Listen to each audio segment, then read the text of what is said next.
Assalamualaikum warahmatullahi wabarakatuh.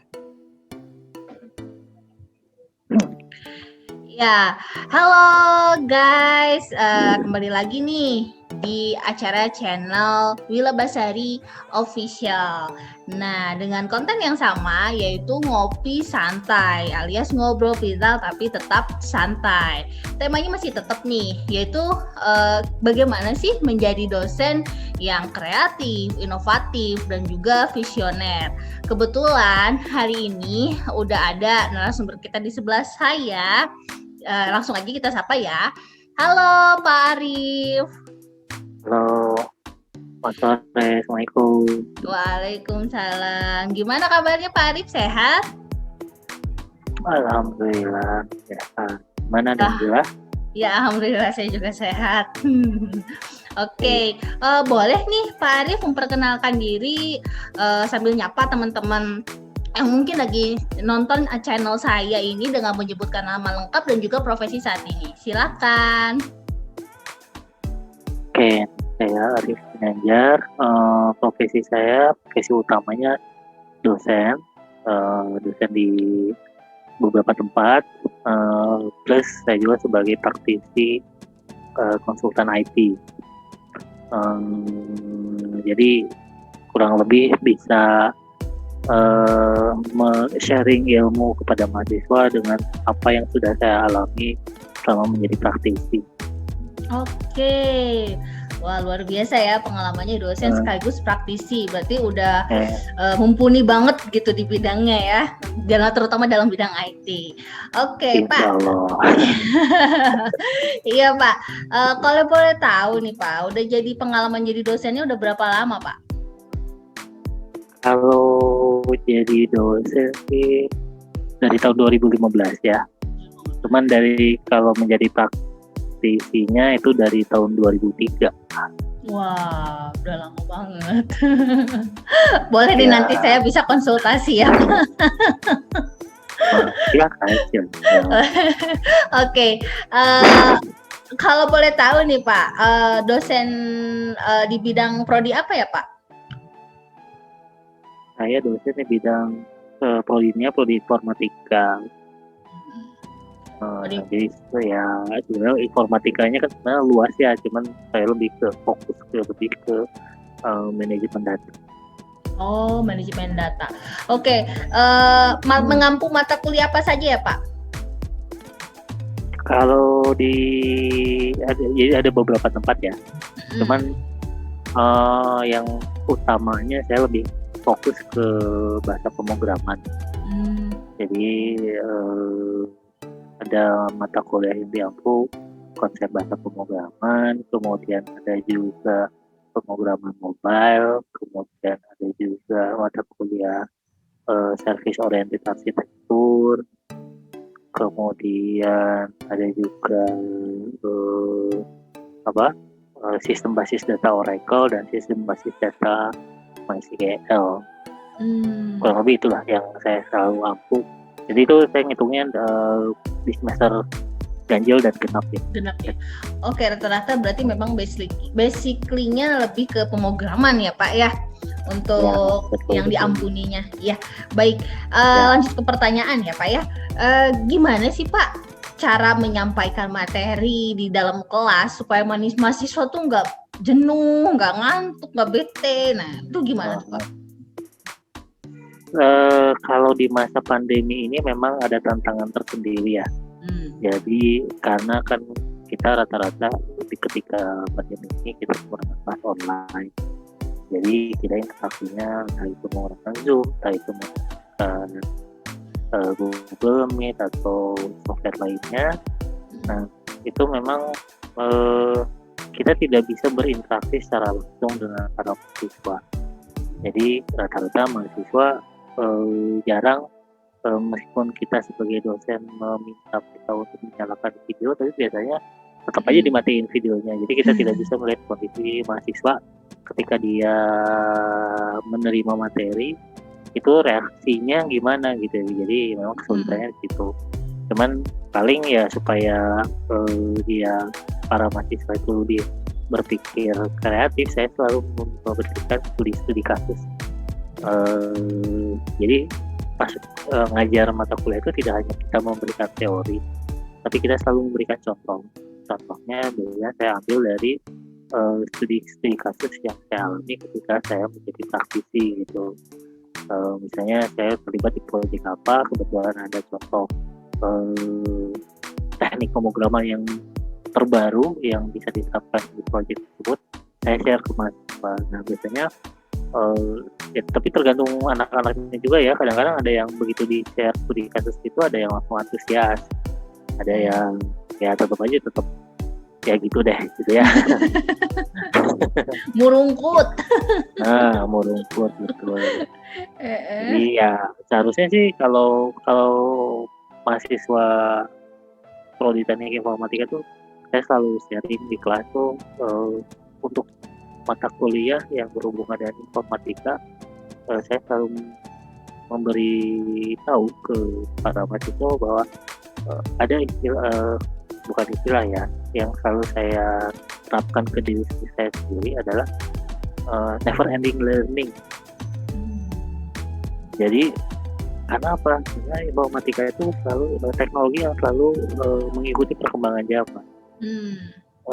Sekarang misalnya kemarin tahun 2020 teknologinya apa, terus teknik pengembangan perangkat lunak seperti apa. Nah, bisa jadi teknologi itu di tahun 2021 akan berbeda. Jadi perkembangannya sangat cepat. Jadi kalau istilah asingnya mungkin obsolete ya. Jadi teknologi yang kemarin Desember 2020 sekarang bulan Mei 2021 bisa jadi itu udah obsolete, sudah tergantikan dengan teknik yang baru. Nah berbeda dengan prodi lain yang sifat teknologinya begitu dikembangkan itu masih bisa dilakukan hingga berapa puluh tahun ke depan gitu. Contoh teman-teman yang di teknik sipil misalnya itu kayak perancangan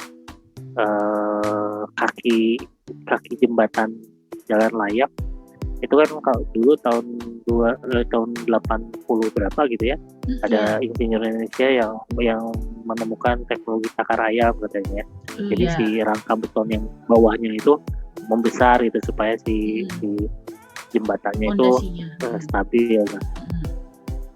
Nah itu hingga berapa puluh tahun ke depan tuh masih digunakan, meskipun sekarang sudah ada teknologi baru lagi yang untuk yang sekarang. Nah beda, jadi masih hitungan tahun, tapi kalau untuk informatika bisa jadi hanya dalam waktu beberapa bulan teknologinya udah baru lagi. Makanya tantangan untuk anak-anak informatika itu memang tidak boleh bosan untuk belajar. Ketika nanti ada teknologi baru, ikutin. Nah itu juga salah satu cara supaya mengembangkan si mahasiswa materi. nanti pas begitu masuk dunia kerja, jadi nanti pas begitu si mahasiswa itu sudah lulus dan masuk ke dunia kerja, itu kemampuan adaptasi terhadap teknologinya bisa lebih cepat ketimbang kalau misalnya si mahasiswanya agak malas belajar gitu ya. Jadi nanti pas begitu masuk ke dunia kerja dia akan terkaget-kaget, wah dulu zaman kuliah nggak pernah belajar kayak gini gitu. Nah tapi kalau sudah diajarin ya mudah-mudahan itu menjadi semacam bahan bakar kreatifnya anak-anak lah gitu. Gitu. Saya selalu sharing teknologi baru ke anak-anak. Tapi balik lagi ke anak-anaknya ya, bagaimana penerimaannya mereka gitu. Iya betul. Oke, jadi biar nggak cara menyampaikannya itu dengan studi kasus seperti itu ya Pak ya. Kalau untuk supaya ada pencairan suasana di kelas gitu ya Pak ya. Oke, untuk pengembangan materinya juga mengikuti perkembangan zaman yang terkini gitu ya Pak ya. Jadi kalau IT kan memang berkembang dengan pesat juga gitu ya. Nggak mungkin juga kita mengaca ke belakang gitu ya Pak ya. Karena kalau istilah kayak komputer kan udah zaman dulu zaman disket, sekarang udah flash disk gitu ya Pak ya.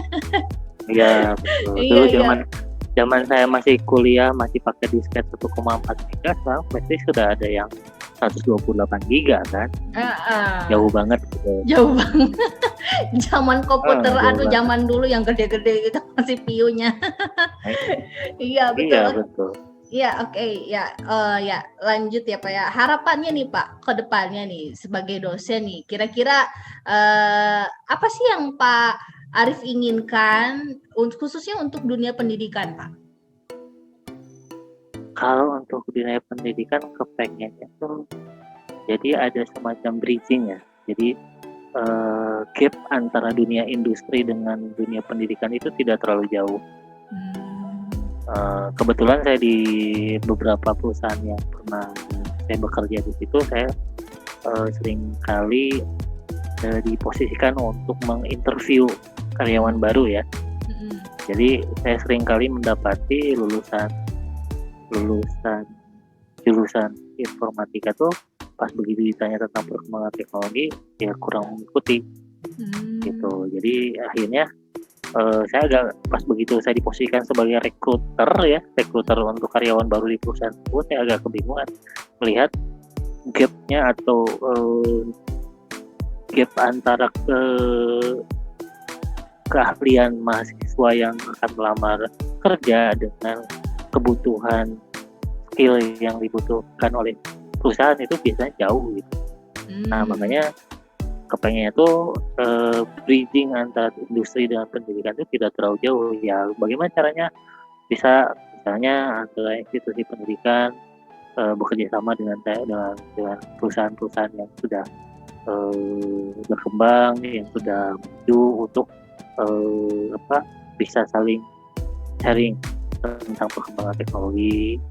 Nah, sebenarnya sih kalau yang dengan menteri yang sekarang, menteri Kemendikbud yang sekarang sudah mulai terlihat ada perkembangan seperti itu.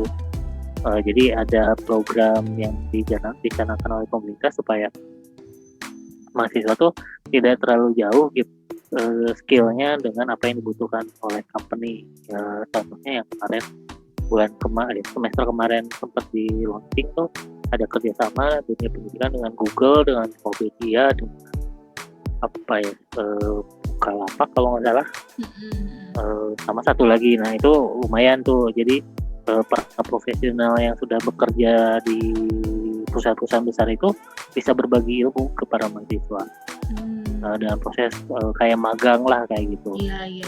Nah ya mudah-mudahan sih itu kan yang digagas oleh pemerintah ya, tetapi dari masing-masing institusi dan masing-masing dosen juga bisa membuka peluang ke arah itu kepada mahasiswa. Jadi mahasiswa itu tidak hanya menerima materi di kelas, tetapi dapat pengalaman juga. Misalnya para dosen, kan misalnya dosen tuh rata-rata dosen kan punya proyek ya.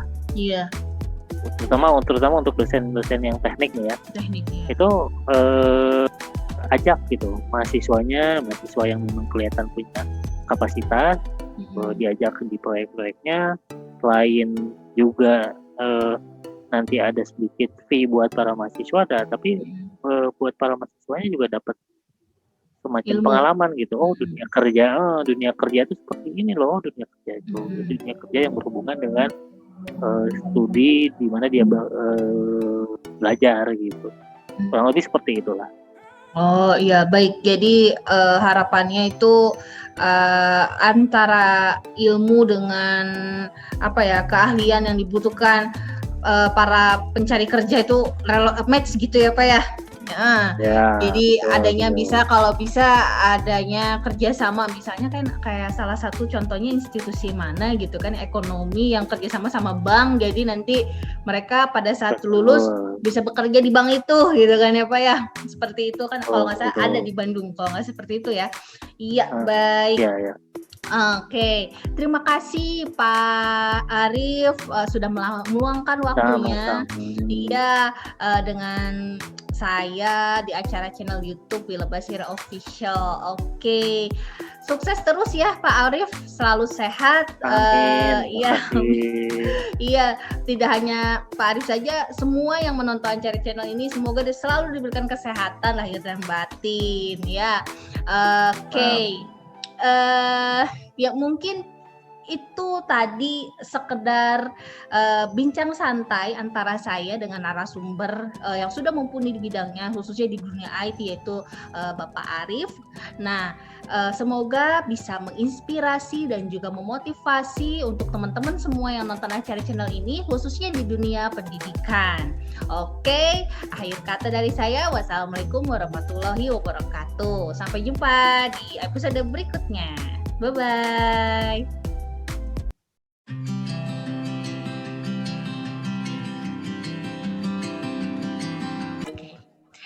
Ya, assalamualaikum warahmatullahi wabarakatuh. Waalaikumsalam warahmatullahi wabarakatuh. Halo guys, kembali lagi di channel YouTube Wila Basari Official dengan konten yang sama, yaitu ngopi santai, ngobrol pintar tapi tetap santai tentunya, dengan tema yang sama juga, yaitu bagaimana sih menjadi dosen yang kreatif, inovatif dan juga visioner. Nah, hari ini kebetulan saya sudah ada nih narasumber kita di sebelah saya. Ya, langsung kita sapa aja yuk. Halo Pak Rofi. Halo, assalamualaikum semua. Waalaikumsalam. Ya, selamat malam. Iya, selamat malam Pak. Gimana kabarnya Pak? Baik, alhamdulillah. Baik, alhamdulillah ya Pak ya. Oke, bisa perkenalkan diri Pak Rofi sambil menyapa teman-teman virtual, mungkin lagi nonton channel saya dengan menyebutkan nama lengkap dan juga profesi saat ini. Silakan. Oke. Baik, terdengar ya suara saya? Terdengar Pak. Ya, tadi sempat putus-putus. Ya, terima kasih. Saya manggilnya apa ini, Mbak? Boleh Mbak. Mbak siapa? Mbak Tadi? Wila. Wila ya panggilannya. Ya. Oke, baik Mbak Wila ya. Terima kasih ya. Mohon maaf sebelumnya ya. Sedikit kita bisa bertemu ya malam hari ini. Saya langsung saja ya Mbak Wila untuk memperkenalkan diri. Ya. Juga ya. Saya berprofesi sebagai dosen begitu ya di salah satu bawah lembaga pemerintah non kementerian tepatnya perguruan tinggi yang ada di Bandung ya, yaitu Politeknik STI-LAN Bandung gitu ya. Oke, di STI-LAN-nya itu sudah berapa lama Pak mengajar jadi dosen di sana? Saya ya mengajarnya belum lama, ya kurang lebih ini tahun ke-4 ya kurang. Tahun ke-4. Di prodi apa Pak di sana Pak? Tepatnya program negara. Jadi kami di Politeknik ada 3 program studi. Yang pertama ada Administrasi Bisnis Sektor Publik atau ABSP. Perdaya Manusia Aparatur MSDMA, dan yang terakhir ada program studi Administrasi Pembangunan Negara atau APN. Saya kebetulan berada di program studi APN. Program studi APN. Oke, kalau boleh tahu itu mengampu mata kuliah apa saja ya Pak di program studi itu? Ya, baik Mbak Wila. Ada beberapa mata kuliah ya yang pernah saya ampu. Pertama itu ada mata kuliah kewarganegaraan ya, Pancasila, Ya. kemudian ilmu politik begitu ya, mulai dari pengantar ilmu politik, sistem politik Indonesia ya, dan juga politik pembangunan yang saat ini sedang saya ampu. Kemudian juga pernah saya ampu seperti komunikasi ya, komunikasi dan negosiasi tepatnya nama mata kuliahnya. Kemudian juga mata kuliah terkait dengan perilaku organisasi. Oke. Begitu mungkin Mbak Wila. Iya, baik Pak Rofi. Iya, oke. Boleh sedikit saya bertanya ya Pak, bagaimana sih cara Pak Rofi dalam menyampaikan materi di kelas nih supaya mahasiswa tuh nggak ngerasa jenuh atau ngantuk gitu? Seperti apa Pak? Ya, baik. Ya memang itu menjadi tantangan ya, bukan hanya saya pribadi tentunya, dan saya kira mungkin semua dosen mengalami hal yang sama ya. Ya, bagaimana membuat ya mahasiswa merasa tidak jenuh ya ketika kita memberikan atau menyampaikan materi ya. Saya kira kalau kita bicara dalam konteks offline begitu ya, yang sebelumnya kita kan sudah hampir 2 tahun ini pandemi begitu ya, berubah ya sistemnya. Kalau pada waktu sebelum pandemi ya, tentu mungkin bukan hal yang terlalu susah ya bagi seorang dosen begitu ya memberikan materi ya. Mudah saja saya kira bagaimana agar mahasiswa itu tidak jenuh ya. Namanya manusia begitu ya, mahasiswa juga begitu. Ketika belajar pasti ya titik jenuhnya pasti ada begitu ya. Jadi bagaimana kemudian kita bisa ketika kita sudah mulai melihat ya mahasiswa itu sudah mulai jenuh ya, kita bisa melakukan misalnya dengan mengajak diskusi begitu ya, atau gaya penyampaian materinya pun ya jangan monoton begitu ya, berikan penekanan pada pada hal-hal tertentu yang dianggap penting ya, dan coba carikan contoh-contoh yang relevan tentunya ya dengan kehidupan sehari-hari ya, khususnya mahasiswa ya, kaum muda begitu ya. Nah, begitu mungkinnya kalau dalam konteks offline ya, saya kira tidak terlalu susah ya.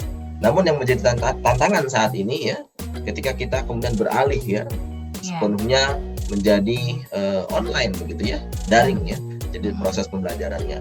Nah, tentu ini juga menjadi tantangan ya, dan saya sendiri juga ya butuh ya banyak kreasi begitu ya, kreativitas begitu. Ya tentunya kita juga terus mencoba begitu ya, misalnya dengan mengajak diskusi ya, memanggil satu persatu misalnya ya mahasiswa tersebut untuk mencoba meminta pendapat dari mereka ya, kemudian mencoba untuk agar mereka bagaimana memberikan contoh ataupun bagaimana mengulang apa yang kita sampaikan gitu ya. Mungkin hal-hal itu juga kita terus coba ya, bagaimana agar mereka tidak jenuh. Yang pasti kalau kita online ini kan titik jenuhnya mungkin lebih cepat ya. Iya. Kalau saya lihat dibanding dengan yang offline. Gitu ya, karena tidak ini. Apalagi kita saat mengajar tidak tahu persis ya posisi mahasiswa itu seperti apa ya. Kadang ada yang mematikan video begitu ya, off cam begitu ya. Jadi kita minta untuk on cam kembali ya, kita ajak dialog ya. Kira-kira seperti itulah ya, bisa kita upayakan begitu. Iya, baik. Mungkinnya sementara ya. Iya, jadi dengan adanya diskusi interaktif itu jadi membuat mahasiswa itu jadi tidak jenuh ya, jadi nggak ngantuk gitu kan. Jadi mereka juga ikut terlibat seperti itu ya Pak ya. Oke. Ya, betul Mbak Wila. Iya. Mbak Wila, saya kebetulan mengampu di dua kelas ya, kelas berbeda ya, kelas reguler dan juga kelas karyawan. Memang penanganannya tentu berbeda ya, terutama di kelas reguler yang tantangannya cukup kita harus berusaha lebih maksimal lagi ya, bagaimana mengajak diskusi. Kalau kelas karyawan ya begitu ya, sangat antusias malah ya. Iya. Kita tinggal mengarahkan saja gitu ya. Iya, betul. Begitu tambahan sedikit Mbak Wina. Silakan. Ya, baik. Iya, baik. Terima kasih Pak Rofi. Memang betul. Jadi ada dua tipe ya, karakter mahasiswa yang reguler dengan karyawan itu memang berbeda. Ya, baik. Pertanyaan selanjutnya nih ya Pak. Perkembangan teknologi ini kan semakin maju ya Pak, ilmu pengetahuan juga semakin modern. Nah, bagaimana sih cara mengembangkan materi mata kuliah tersebut Pak? Ya, Mbak Lila ya, tentunya kita harus bisa beradaptasi begitu ya tentang perkembangan teknologi ya. Meskipun sebenarnya seperti sekarang ya kita online ini, ya memang dituntut untuk bisa ya memaksakan diri untuk menyesuaikan dengan teknologi ya tentunya. Nah, ya khususnya dalam kondisi saat ini ya, bagaimana kita mengajar di online ya. Kalau saya pribadi ya tentang bagaimana kemudian kita berinovasi ya, tentunya kita akan memanfaatkan dengan baik ya teknologi informasi itu. Ya misalnya tidak hanya monoton, misalnya hanya bersifat tulisan begitu ya, slide yang hanya berupa gambar ya begitu yang dilihat oleh mahasiswa ya. tapi juga mungkin dalam bentuk video-video begitu ya. Kita juga berikan begitu ya, baik video yang dibuat sendiri maupun misalnya kebanyakan kita mengambil misalnya dari media-media lain ya, misalnya salah satunya YouTube. Jadi menjadi bahan yang kita sajikan untuk kemudian kita diskusikan ya terkait dengan materi. Nah, kalau saya pribadi juga karena ada perguruan tingginya saat ini sudah beralih ya, yang dulunya dari akademik begitu ya, sekarang sudah menjadi politeknik ya, bersifat vokasi. Tentunya mahasiswa itu dituntut lebih banyak memahami bagaimana praktek gitu. Sehingga yang saya berikan ya, diskusi-diskusi yang saya berikan tidak hanya bersumber dari saya pribadi begitu ya saat mengajar, tetapi juga saya meminta mahasiswa untuk berkreasi ya, misalnya dengan membuat video ya kaitannya dengan materi-materi begitu ya. Misalnya salah satu tentang komunikasi ya, yang saya ampuh misalnya. Saya meminta untuk mahasiswa kemudian misalnya membuat video ya, bagaimana berkomunikasi yang efektif ya, bagaimana komunikasi verbal dan non verbal misalnya, itu salah satunya. Dan juga mata kuliah lainnya ya tentunya. Nah itu kita bagaimana ya menciptakan agar bisa berdialog ya, berdiskusi begitu ya dengan mahasiswa, bukan hanya dan sumber sumber pengetahuan saat ini kan yang disebut sebagai metode student centered learning begitu ya. Jadi bukan dosen sebagai sumber utama pengetahuan, tetapi juga mahasiswa. Jadi kita banyak berperan juga sebagai fasilitator, memfasilitasi mahasiswa untuk berdiskusi dan kemudian memberikan penjelasan-penjelasan ya, hal-hal penting yang kiranya perlu dicatat oleh mahasiswa. Ya saya kira mungkin hal-hal itu yang kita lakukan begitu ya, untuk bagaimana teknologi informasi termanfaatkan dengan baik ya, dan metode pembelajaran juga semakin inovatif ya. Ya saya kira itu ya mungkin. Iya, oke, baik Pak Rofi. Jadi istilahnya dengan memanfaatkan perkembangan teknologi untuk belajar, untuk metode belajar ya, agar semakin nggak monoton gitu ya metode belajarnya. Oke, baik. Tambahan sedikit Mbak Wila. Ya. Mbak Wila tambahan sedikit. Kami juga memang memanfaatkan teknologi informasi dengan sangat baik ya di Politeknik. Artinya kita memiliki aplikasi internal begitu ya, yang kita gunakan untuk mengajar begitu ya. Okay. Yang kami gunakan ada 2 ya. Yang pertama itu ada Microsoft Teams ya. Kita bisa selain video conference seperti ini ya kita lakukan, kita juga bisa berdiskusi secara virtual begitu ya, memasukkan materi, memberikan tanggapan dengan langsung meresponnya. Itu ada namanya menggunakan Microsoft Teams. Dan juga satu lagi aplikasi yang kita kembangkan ya, yaitu e-study ya. E-study. Aplikasi internal ya. Iya. Iya. Oke. Mungkin agak sedikit lag ya ini. Juga memungkinkan masa. Ya. Di saya juga gambarnya sedikit ini. Iya, oke. Baik. Jadi memanfaatkan perkembangan teknologi untuk pembelajaran, metode pembelajaran yang saat ini istilahnya serba teknologi ya, digitalisasi sekali. Iya, oke, baik. Betul. Pertanyaan terakhir nih Pak, harapannya nih ya Pak, harapannya yang Pak Rofi inginkan sebagai dosen untuk dunia pendidikan itu seperti apa Pak? Ya kalau ditanya ya harapan ya tentunya ya kita berharap ya sekarang ya banyak program ya tentunya kalau kita saksikan ya yang dikembangkan oleh Kementerian Pendidikan dan Kebudayaan begitu ya. Ya kaitannya dengan bagaimana mahasiswa khususnya ya pendidikan tinggi ya itu banyak seperti yang kita ketahui ya, ada Merdeka Belajar begitu ya, Kampus Merdeka. Jadi bagaimana mahasiswa itu dapat mendapatkan pengalaman baru tidak hanya di kampusnya begitu ya. Nah itu saya kira sudah semakin baik ya kalau kita lihat. Ya tentunya kita berharap ya pendidikan tinggi khususnya, kalau saya pribadi berharap pendidikan tinggi itu tidak hanya menjadi sarana untuk transfer knowledge begitu ya, transfer pengetahuan, tapi juga menjadi sarana untuk transfer nilai-nilai ya, begitu. Itu yang membedakan pendidikan tinggi ya, yang pendidikan lainnya. Itu yang saya harapkan. Dan itu juga saya lakukan ya, Mbak Wila, ya, dalam memberikan materi ya saat pembelajaran. Itu tidak hanya materi-materi yang misalnya terkait dengan pokok bahasan ya, mata kuliah tersebut ya, tetapi juga kita berikan nilai-nilai begitu ya, transfer nilai-nilai gitu. Misalnya dengan saya misalnya dengan memberikan pendidikan anti korupsi misalnya ya. Nah, itu salah satunya, misalnya bagaimana kita juga memberikan edukasi ya mahasiswa agar tidak hanya pengetahuan yang hanya berkaitan dengan materi pembelajaran begitu ya, dengan mata kuliah, tetapi juga nilai-nilai. Bagaimana nanti kita bisa menyiapkan mahasiswa itu bagaimana bisa berkiprah di pasca kampus begitu kan, ya kan, itu yang terpentingnya. Bukan hanya pengetahuannya misalnya, tapi juga itu nilai-nilai tadi ya, bagaimana menjunjung integritas ya, misalnya bagaimana mengedepankan kejujuran, tanggung jawab. Itu kan nilai-nilai ya, yang ada, nilai-nilai integritas, anti korupsi. Itu yang penting kita tanamkan ya.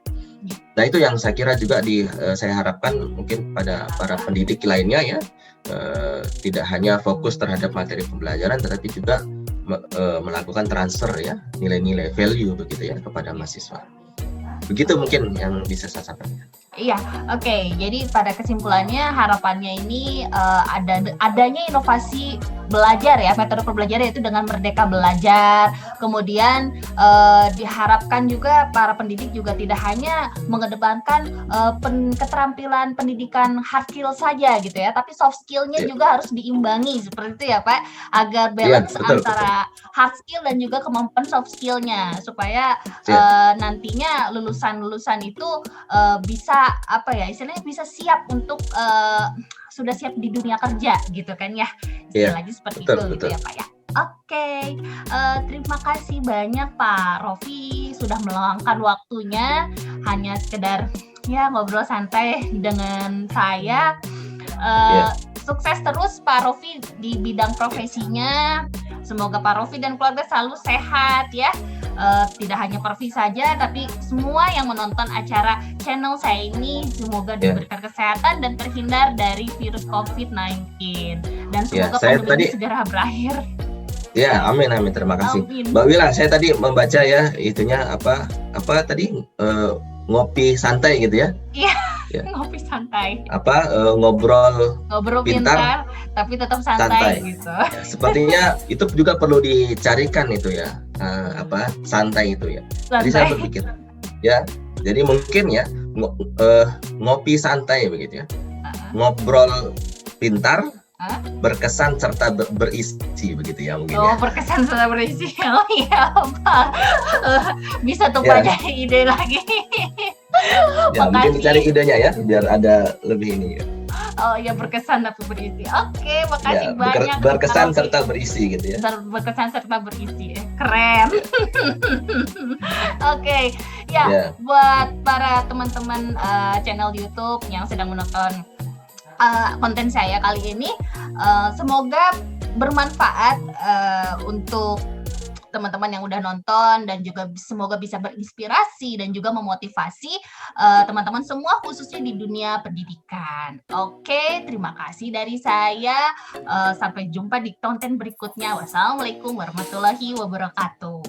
Waalaikumsalam.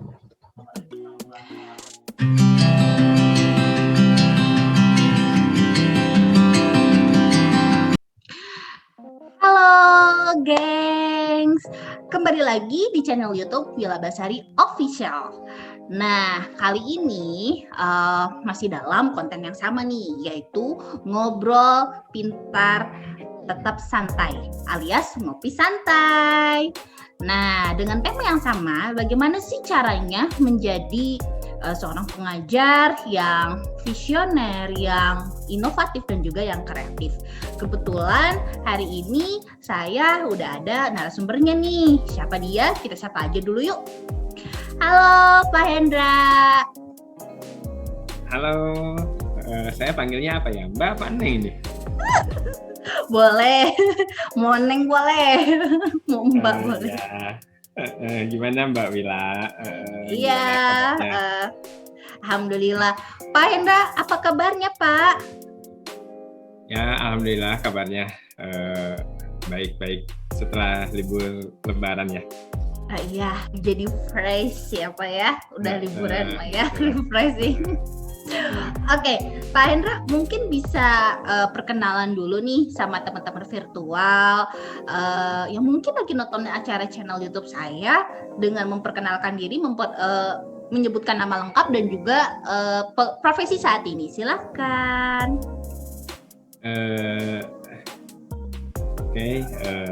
Saya nama lengkapnya Hendra Suhara ya.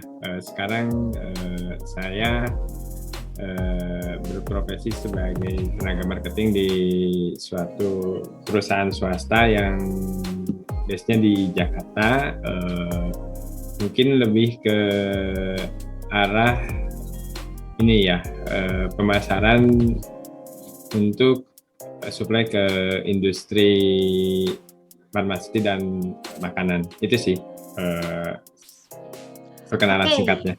Oh ya, oke. Berarti ini lebih istilahnya bisa dibilang praktisi profesional ya. Ya udah mumpuni lah ya di bidangnya gitu ya. Terutama di bidang pemasaran. Nah, Pak Hendra. Lumayan lah. Ya, Pak Hendra, pernah nggak sih ada pengalaman mengajar gitu? Ya mungkin mengajar tentang pemasaran atau apa gitu. Pernah nggak ada pengalaman? Secara mungkin kalau dalam waktu yang lama enggak ya, tapi pernah sih beberapa saat saya coba mengajar di salah satu perguruan tinggi swasta di Garut ya, tapi itu cuma berapa lama sih, nggak terlalu lama karena mungkin profesi saya ada di ini ya sebagai praktisi, kayaknya bukan sebagai akademis kali. Ya nggak apa-apa Pak. Oke, itu mata kuliah apa Pak? Ya secara ini sih akan sama dengan profesi saya sih, nggak jauh dari dunia marketing lah di situ. Marketing ya, pemasaran ya. Oke. Nah Pak, menarik nih Pak. Saya bertanya tentang dulu Bapak pernah jadi mengajar ya Pak ya. Nah, gimana sih caranya menyampaikan materi di suatu kelas supaya mahasiswa tuh nggak jenuh, nggak ngantuk? Itu gimana Pak? Ya intinya sih kalau untuk dunia marketing kan intinya bagaimana kita bisa mengaplikasikan ilmu kita di lapangan ya. Jadi ya mungkin kalau kebanyakan kita belajar teori kan semuanya, saya percaya sih semua manusia itu punya potensi atau kemampuan untuk berjualan gitu. Walaupun ya dalam artian potensi itu kemampuan dia ya walaupun sekecil apapun dia pasti ada kemampuan untuk berjualan ya gitu kan. Ya jadi kalau di dulu itu kita lebih banyak ke studi kasus atau kita kasih lebih banyak ke studi kasus tentang bagaimana suatu perusahaan itu bisa berkembang dengan produknya dia gitu kan. Seperti itu sih Bu Wila. Oke, jadi lebih banyak studi kasus jadi biar nggak jenuh ya untuk si mahasiswanya itu sendiri dan juga mungkin adanya studi kasus jadi kan adanya interaksi ya antara mahasiswa itu sendiri. Jadi membuat suasana kelas itu menjadi cair. Oke, ini Pak, saya mau bertanya lagi. Gimana sih ya, perkembangan teknologi kan sekarang kan semakin maju ya, semakin pesat, ilmu pengetahuan juga semakin modern. Nah, gimana sih cara mengembangkan materi mata kuliah, khususnya pemasaran tersebut, Pak? Waktu Bapak dulu pernah jadi dosen itu. Ya mungkin dulu dengan sekarang akan beda ya, karena kan kalau dulu mungkin dunia digital tidak segencar sekarang ya. Jadi ya mungkin ya sekarang kalau untuk zaman sekarang, jadi pembelajaran itu sekarang kan intinya kita tidak mengenal tempat, itu kan, karena sekarang kan apalagi dengan adanya pandemi sekarang, belajar bisa from anywhere gitu kan ya, misalkan melalui Zoom meeting, melalui Google Meet atau yang lain kan itu banyak digunakan. Nah, jadi untuk menyikapin seperti itu sih ya peluang besar ya, sama berarti untuk kayak di marketing juga sebagai dengan adanya dunia digital yang terus berinovasi dan terus berkembang, ya sebenarnya itu kan suatu opportunity kita juga ya untuk dunia marketing itu, untuk dunia sarana promosi kita gitu kan. Ya kita kan bisa dulu promosi itu kita bisa mungkin kita bisa pakai iklan di koran lah, atau ke TV lah yang mungkin perlu biaya besar gitu ya untuk itu ya. Kalau sekarang kan ya kita pakai status WA aja kan udah gitu kan, atau kita pasang di Instagram kita gitu kan, udah merupakan promosi kita juga gitu kan ya. Jadi sebenarnya untuk dunia digital itu akan sangat membantu kita, terutama untuk ya sebenarnya tidak hanya di marketing aja, semuanya di semua bidang itu dunia digital itu sangat membantu, dalam artian itu memudahkan akses kita, terus kita tidak terbatas dengan jangkauan jarak, atau ya maksudnya ya kita ada dimanapun juga kita berinteraksi, dan semua orang kalau kita promosi lewat dunia digital kan bisa melihat produk kita gitu kan, itu sih.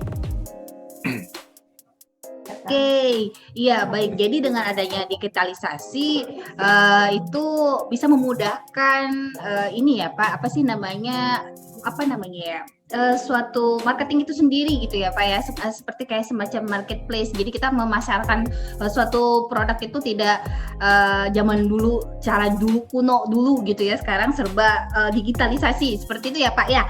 Oke, ya, betul. Harapannya nih untuk dunia pendidikan kira-kira apa nih Pak menurut Pak Hendrik?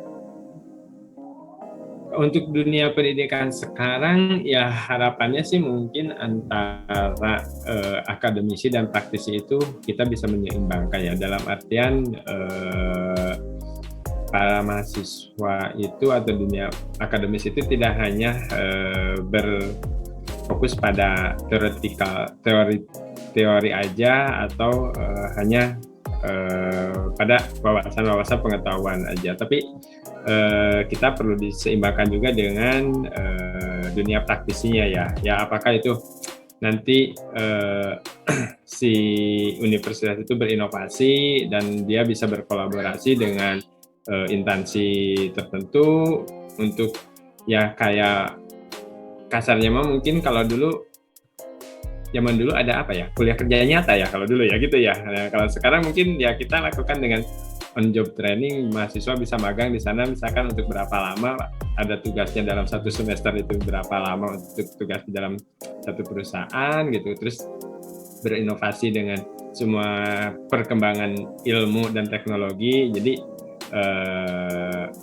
semua perguruan tinggi itu bisa berinovasi dengan sistem yang ada gitu. Jadi secara perkembangan itu tiap tahun itu melakukan perubahan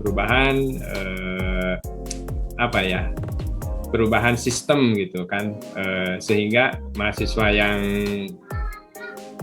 lulusan mahasiswa yang ada di kampus itu bisa berkompetensi dengan mahasiswa lainnya. Itu sih Mbak Wila. Iya, terima kasih Pak Hendra. Berarti harapannya ke depannya agar adanya inovasi dalam dunia pendidikan itu sendiri gitu ya Pak ya. Oke, baik.